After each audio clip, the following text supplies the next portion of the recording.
You're listening to episode 248 of The Secular Buddhist.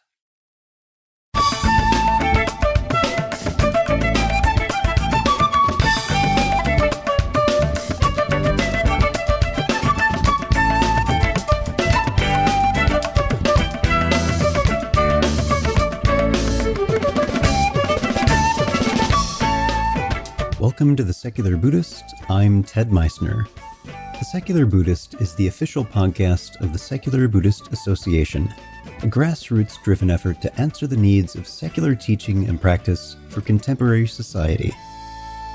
The podcast has interviews and roundtable discussions pertaining to engaged Buddhist training and practice, and the SBA website has show notes for each episode along with resource materials.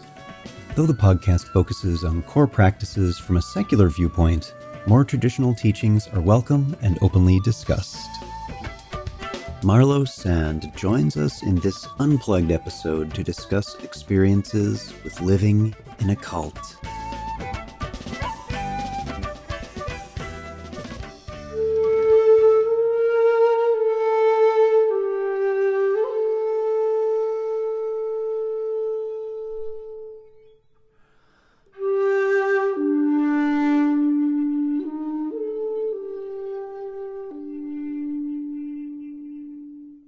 Have you ever seen a news item exposing what seems to be extraordinary abuses in a cult? I have, and unfortunately you probably have too. I think, how does this happen?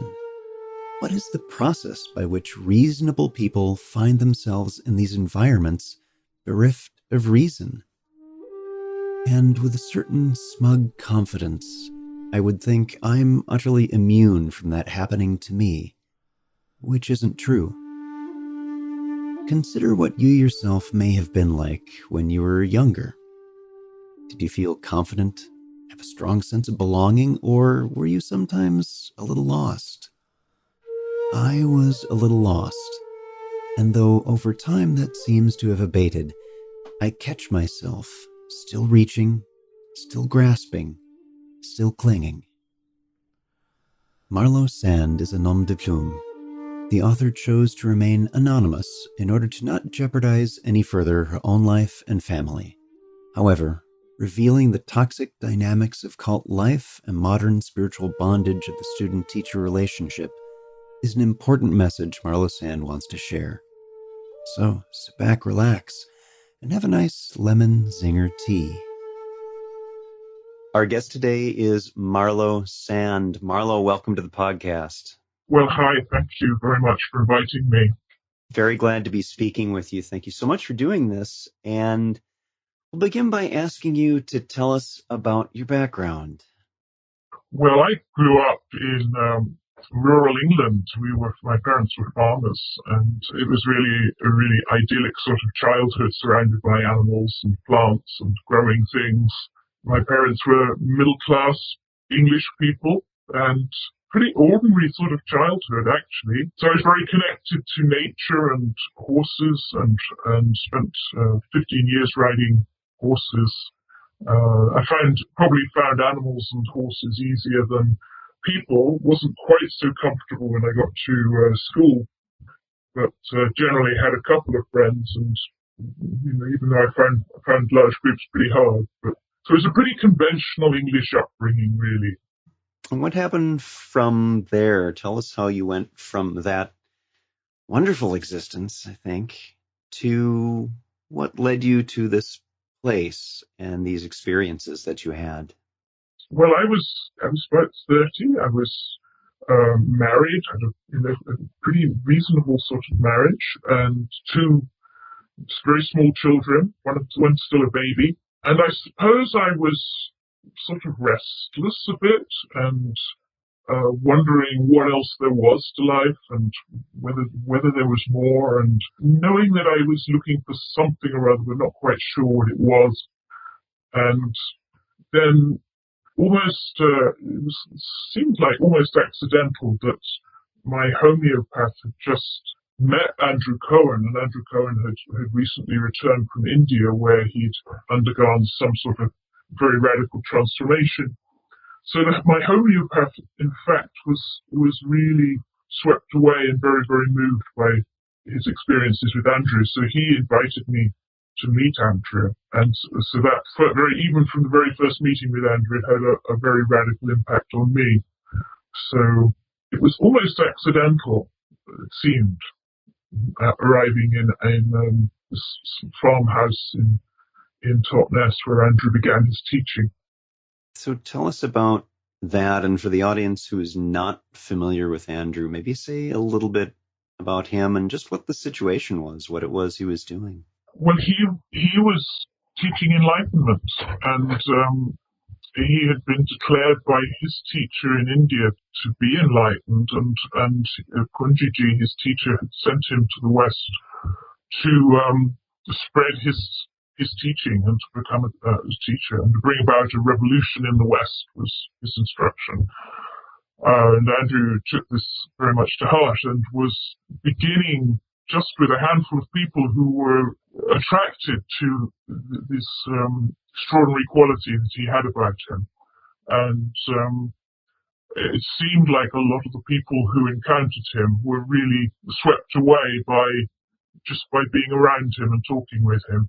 For me, it was a very unexpected opening into spiritual exploration and discovery, and quite transformative, without even knowing anything about the spiritual life. It just opened a door for me, which was quite extraordinary, actually. What was that like when you described this as opening a door for you? How was that different from just your regular way of being? What had happened? What was that experience like? It was a total radical shift from being a bit self-conscious, self-preoccupied, a little bit anxious maybe, to there being no clouds whatever, no hesitation, no fear, no nervous anticipation of the future. It was like it was all swept away. It was like living suddenly without problems, without difficulty. It was like being completely at ease in my own skin in a way that was radically different from anything I'd experienced. I actually had the sense of remembering being 5 years old when I was content. And it was as if everything in between had been a sort of form of depression in contrast. Even though I certainly wasn't clinically depressed at all. I was perfectly normal. It was a different way of being. And as you experienced this change and this radical shift, what then were the responses of the people around you? What occurred with your family, your friends, your coworkers? What was that like? The initial response was everything became easier. My connection with my husband became, much easier and more relaxed. Because I was at ease myself, everybody around me became more at ease. People commented on it. In particular, my relationship with my father changed very radically because I appreciated him and understood him in a way that I never had before. And that was a great pleasure for me to understand his very deep connection with the earth and with farming and with all growing and living creatures. I'd never perceived him as being a meditator. I didn't understand that about him. So it suddenly gave me a connection with him where I really hadn't had one before. With my children, everything. It was just very, very extraordinary healing shift in who I was. So as you describe this, I think about maybe some of the listeners who are also hearing it, thinking that actually sounds pretty good. That doesn't seem to be a bad thing. And that's maybe one of the things I want to share about this discussion, and especially for those who might be finding themselves in similar situations, that is where yours ended up going, is that things are actually pretty good, and they start out pretty good. And there can be positive occurrences and shifts, as you've described, that happen that, in fact, may contribute to one's keeping on and sustaining within an environment that might change over time or not be quite what you thought it was. And so maybe you can bring us through that part of the story then where things are pretty good. You've had some shifts, improved relationships. And then how did that start to change? What happened over time? It's actually not simple, because one of the changes that went on was that I think it's very possible that the community and Andrew Cohen himself shifted with time, and what he was doing at the beginning may have evolved and changed over the years. Certainly, I think he believed that these kinds of experiences would bring about permanent change in people at the beginning, and after a while he realized that that wasn't necessarily the case, so his methodology got more rigorous and abusive. Yes, so there's many complex threads to this. So I mean, this experience of mine lasted spontaneously for probably about 6 weeks, and then I sort of followed up to find out more about it, and it began to fade, and went back to Andrew.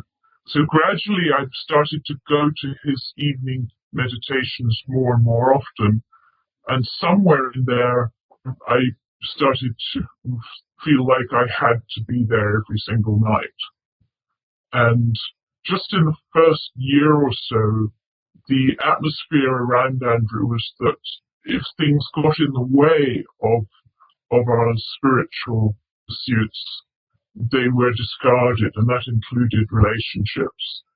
So it wasn't very long, it was probably a year or so, when I left my husband, and it became more and more central that I would work exclusively with Andrew and follow his teachings.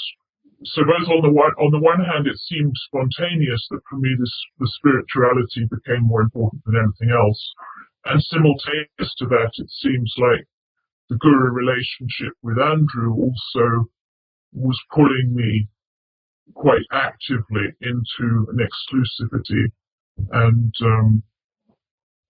a belief that it was only in relationship to Andrew that this could grow and be fostered and become permanent. And it sounds like you'd had a very positive experience. It lasted for some weeks, some amount of time that is not just an instant, not just a flash, but something that was with you for a while. Yes, exactly. And then you mentioned that maybe wasn't quite as permanent as you thought. And then what I heard is that that followed up with a kind of a need to be sitting with Andrew on a regular basis every day. I'm wondering, was that perspective that you had, that need, that drive, was there a hunger to recapture what that state had been that you were in before? Yes, certainly, and also sitting with Andrew brought it back immediately. But also there was the belief which was coming from Andrew, I think, or from the people around him also, that Andrew embodied our own highest selves, and that it was by surrender to him that our spirituality would grow and deepen. And that was our path, basically the path, like in any. Obviously, I can only talk from my own experience, because I don't know anything about Eastern philosophy very much, except what I've learned from Andrew Cohen, so it's very much my story. But the message was that by listening and giving ourselves to Andrew and attributing to him everything that was happening, that we would become free. And in fact, and perhaps even more compelling than just the story of that, the narrative of it, was that your experience validated that. You'd had this wonderful state that you'd enjoyed for some time that only came back in this individual's presence. And so the experience itself supported the story. So it wasn't this out of the blue, oh, if you do this, then everything will happen, and no, that isn't my experience. It actually was. It made sense. And I think that's one of the important takeaways for people who are in this situation, or for those looking on the outside who are perhaps noticing a little bit of judgment about, well, I could never be in that situation. But it makes sense at the time. It really does. And that is your visceral emotional experience is supported by the story. Absolutely. That's right. Yes. Well, tell us more. So how did this then progress? What happened then? So then I left my husband, and basically over the next few years, I moved. I left my job. I moved to California. I joined the community in California. I mean, it was definitely tougher than I thought moving to California because I didn't have any work, and I took my children with me. I was raising two small kids on cleaning jobs, and going to the teachings every night. And there wasn't a lot of support from the community, so I was doing it felt very much on my own. So it was tough. It was a tough uphill battle, but I was convinced that if I kept on going, it would all turn out all right. Yeah, and that would have, I would think, further invested you in it because you're working so hard. I mean, you put a lot into this, and it increases your dependency because you're not getting a lot of help from anywhere else. Those magic and wonderful moments that you would get with your teacher became all the more important. Yes. No, I mean, the days would be really tough, and then you'd go to the teachings, and I mean, looking back on those teachings, I actually don't exactly know what that consisted of, whether it was true meditation or whether some of it was a trance-like sort of vacancy, which made it very easy for us to listen to the message that we needed more and more from Andrew. I mean, I think it was sometimes one, sometimes the other. I think my whole story is probably a mishmash of real spiritual connection or attunement with reality and some sort of trance-like susceptible states that were used. With just enough gold thread in it of real wonderful experiences to support the rest that might have drowned out any cognitive dissonance you might have had about what was going on. Absolutely, yes. And the longer that I was in, then the belief system becomes more and more watertight the longer that you're in. And until I think for several years I was full of doubt and questions about what I was doing, whether it made sense, etc. But eventually you can start to think in a different way. So basically it was a gradual shift of belief system and thought process and even feeling in accordance with the community. As I got more and more involved in the community, and my world became more constricted and more centered on the community. So from that, what occurred over time? Because that clearly has changed. So what were some of the things that led to a different kind of shift? Well, I think at a certain point I became a formal student, and so I spent a lot of years actually on the periphery of the community. I wasn't a very successful student, and so I was kind of one of the outsiders for a lot of the time. And then at a certain point I became a formal student, which was you were close to the core of the operation, if you like. And there everything was much more intense and much more amplified in intensity. And both the experiences of success and sort of triumph were much more intense, and also the experience of very confrontational meetings, a lot of house meetings, a lot of women's meetings, which were very confrontational and challenging. And people were were hounded into states of dissociation or shock or trauma, actually, quite frequently. And so it became much more intense at that point. I can't remember what your question was there.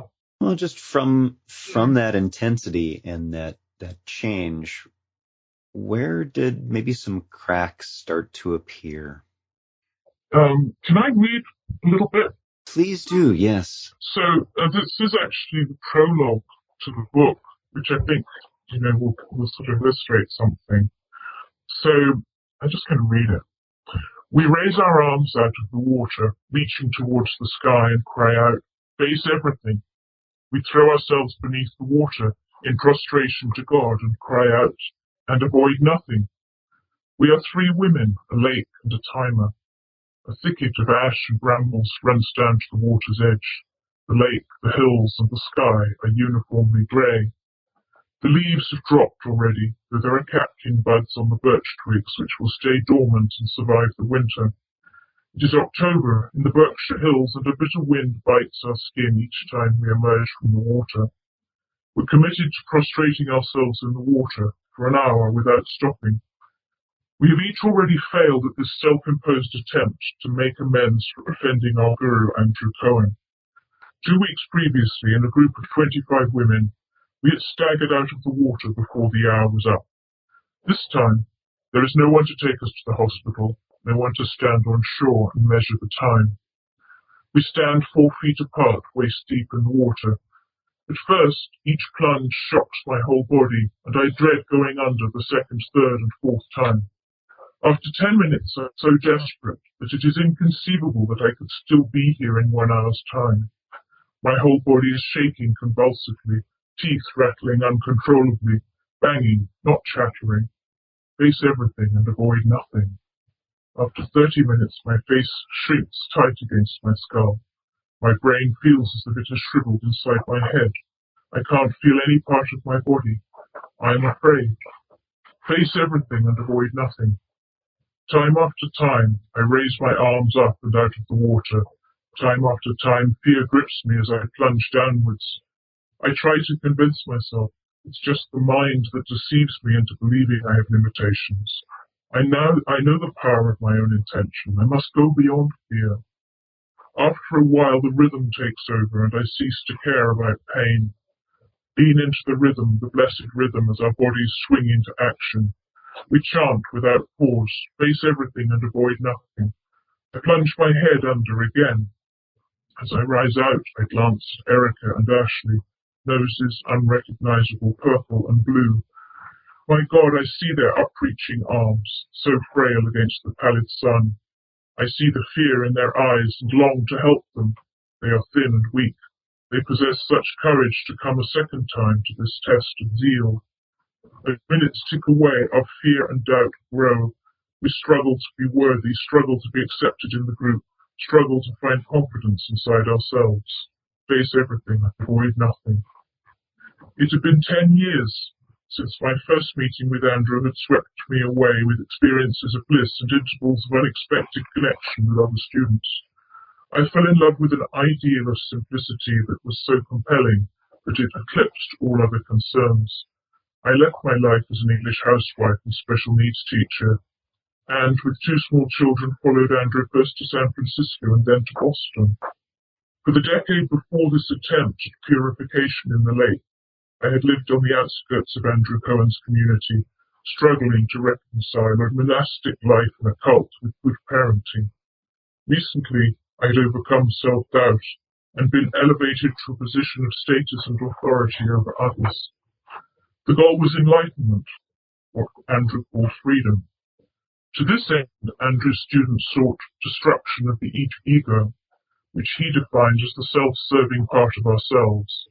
It was an absolute goal, and we believed that only by trusting Andrew to guide us on the path was success possible.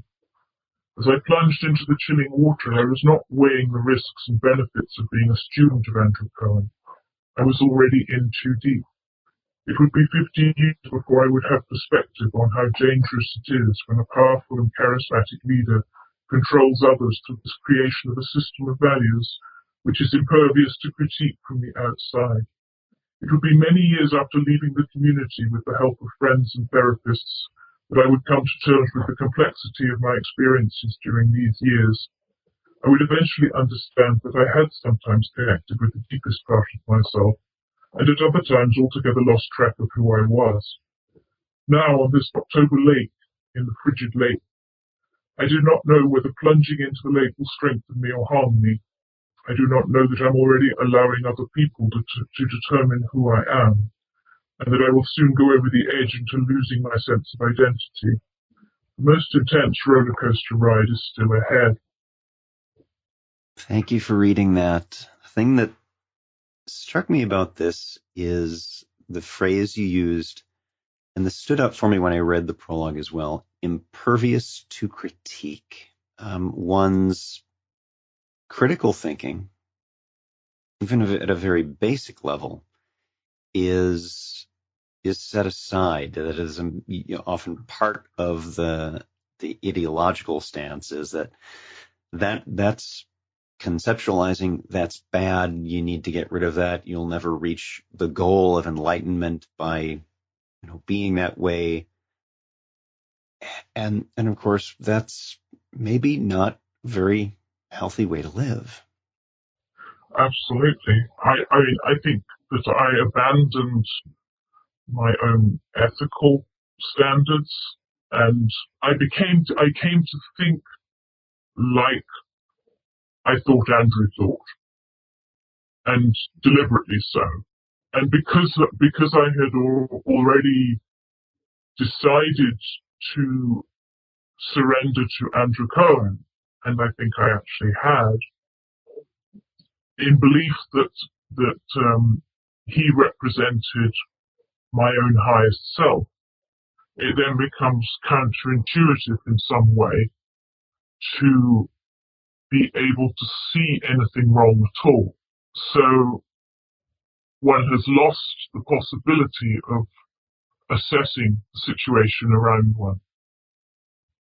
So we become blind, basically. Our critical faculties are no longer available to be able to see what's going on.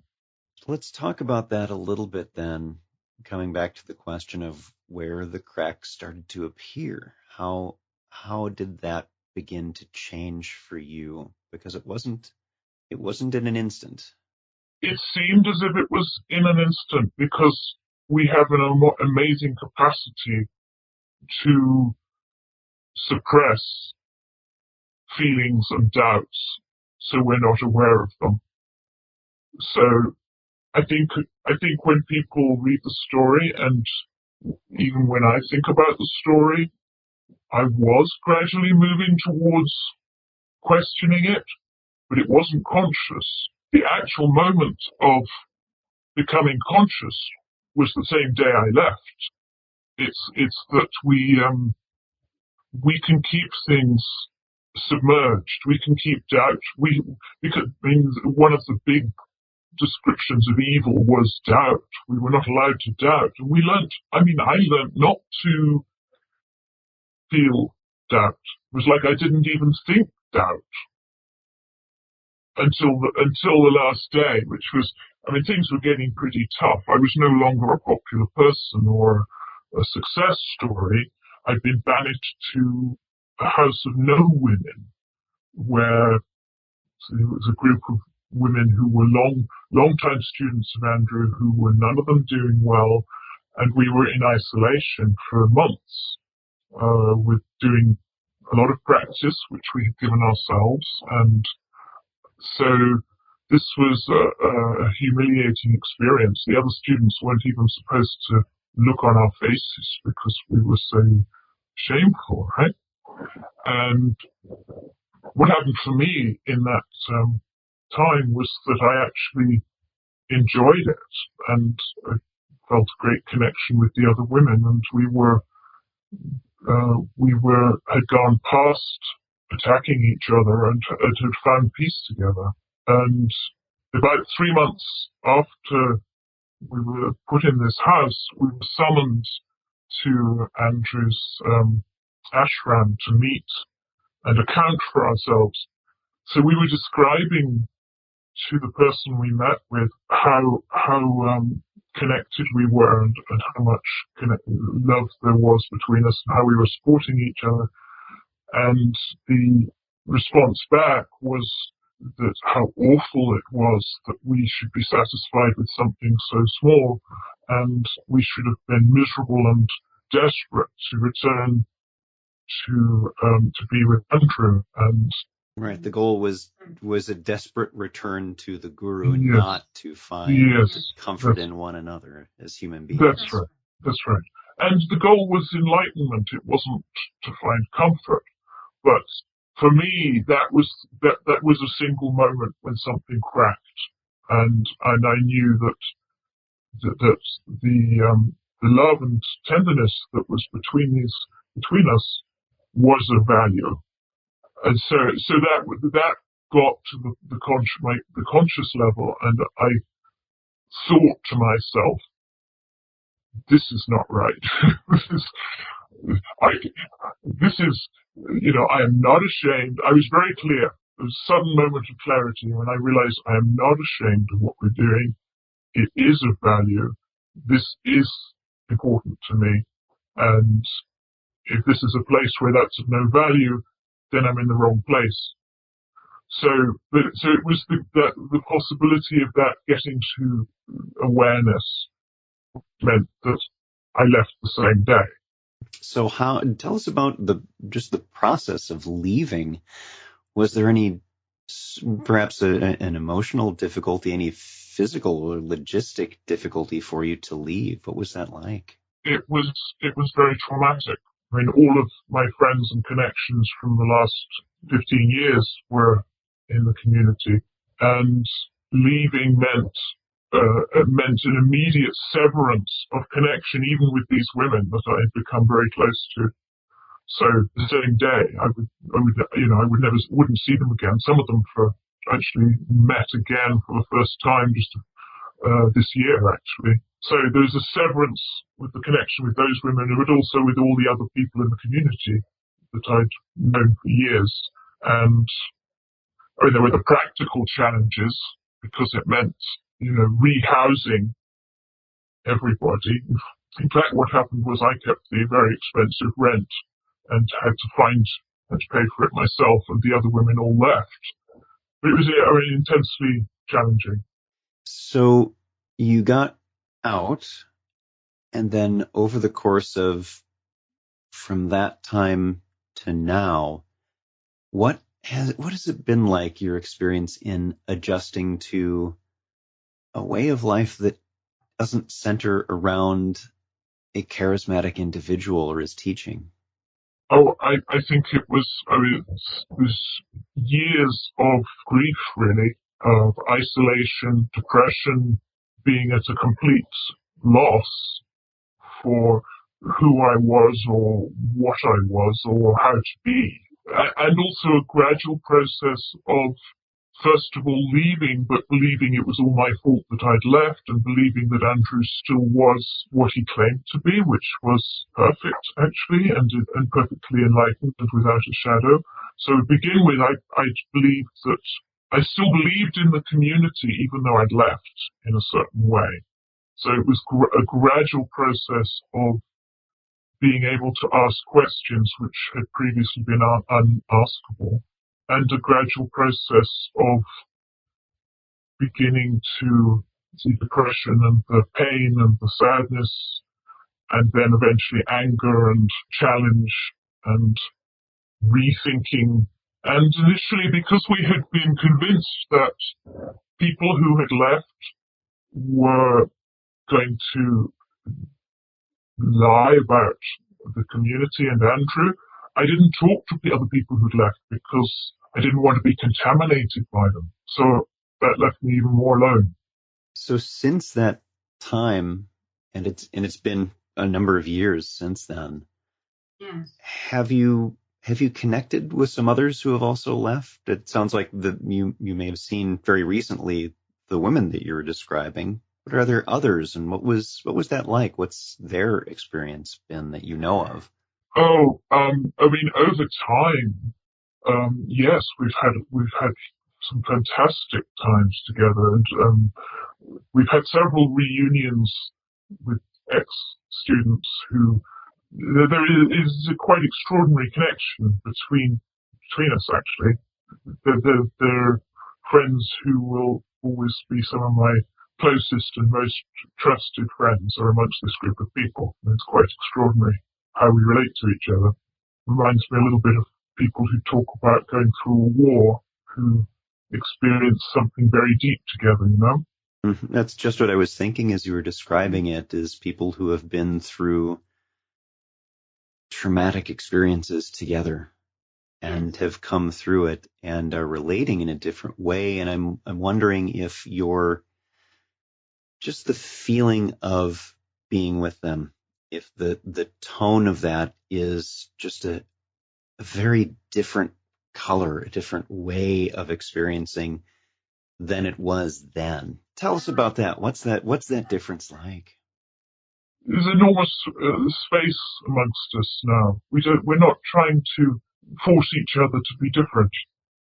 There's, a lot of space for individual differences, a lot of space for people to disagree, right? To have different opinions about things, to make sense of the past in different ways, although that can sometimes be challenging. There's a lightness about the whole being together which was often impossible before. And maybe that's something for others who may be in similar situations to be aware of, just checking in. What does this feel like? Is this constrictive or opening? And maybe that's something that we can chat about for a moment, is if you have any reflections you could offer to others, either currently in a situation like the one you described, or perhaps before they get in too deep, what could you offer to others? Well, I don't think any of us can take for granted that we will never be susceptible to pressure from others to give up ourselves, our own identity. I think it's much easier than I would have guessed. I think for myself, I think my own sort of moral standards were much more fragile than I realized, and susceptible to influence than I realized. I think if I would advise anything, it would be that people should be really careful if they come across somebody who appears to know all the answers, who claims to know how other people should live their lives, and seems to want an undue amount of influence over that. I mean, for myself, I steer clear of any relationships where there's a radical imbalance of power, for example. So that's a real red flag for me. Yeah, so we've seen that in other discussions and interviews we've done on this podcast, other books on the subject, that there is a marked power differential, and that's maybe an indicator that things can go in a not so good direction. Marlowe, what was it that made you decide to write the book? Well, it was quite a process, actually, over a decade of writing the book. Actually publishing it was really primarily for me, and because I didn't want to be silenced at the end of the day, and I didn't want anybody saying I shouldn't be me. So this is my voice and me expressing that. I also hope that it'll be very helpful to other people, and the response from people has actually been very touching. There's one person who wrote a little bit about her experience after reading the book. Can I just read that to you from? Please do, yes. So she says, as one of Andrew Cohen's students for almost as many years as Marlowe, I was so curious to read her book. My assumption that I was free of the whole experience was knocked for a loop by the very first chapters. The first chapter on house meetings sent me running for the bathroom to throw up. Many years of ignoring the emotional impact of dread and glory rolled into paradoxical experience reared up once again. Thank you, Marlowe, for this book, which not only helped me, but has the potential to explain the most unexplainable to anyone entering into a similar cult syndrome. Beware the individual who introduces you to the experiences of oneness on a very human level, and then proceeds to use you rather than himself or herself as a repository for self-hatred. A very powerful passage, and it's very interesting. As we were just speaking a few moments ago about this being empowering, this freedom, when you realize it's you're the one who does the work. And maybe you can say a little bit more, if during the process of writing, did you find there were some moments of deepening empowerment? Oh, absolutely. Initially, the first 5 or 6 stories, they sort of wrote themselves very shortly after I left the community. And so that was a healing process in itself. And then many more processes of actually making sense of those experiences was another, that took many more years actually. And then trying to write the book in a way so that other people could make sense of it and could understand why I had gone into the community and why I had stayed in spite of pretty obvious evidence that this was a bad idea. So writing the book has been quite fantastic. Well, our guest today has been Marlowe Sand, and the book, I have a link set up to this on the episode page for this episode, as well as at least 1, maybe 2 or 3 references to those on this topic and what this is like if you may find yourself in it and how to get some help from that. Marlowe, thank you very much for being here today and for your bravery, your honesty in sharing. Well, thank you, Ted, so much for letting me be here.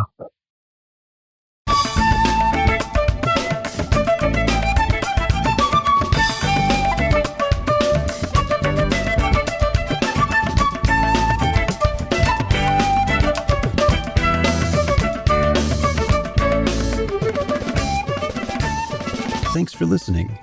If you'd like to hear more about something you've heard in today's podcast, please come visit the SBA website at secularbuddhism.org, and you'll find an entire webpage devoted to this and every episode. Discussion about this episode can be found on the episode page itself, along with show notes. Sound editing, mixing, and mastering provided by the generosity of Anthony Dominello of StructureFromSound.com. The music for The Secular Buddhist is used by permission from John Kaizen Neptune's CD, Steps in Time. Additional music is provided courtesy of Monty Levinson of Taihei Shakuhachi and Rodrigo Rodriguez. Their websites are linked on the SBA site on the About Podcast Music page. Until next time, remember, every moment you have a choice. Make it the best you can. See you next time on The Secular Buddhist.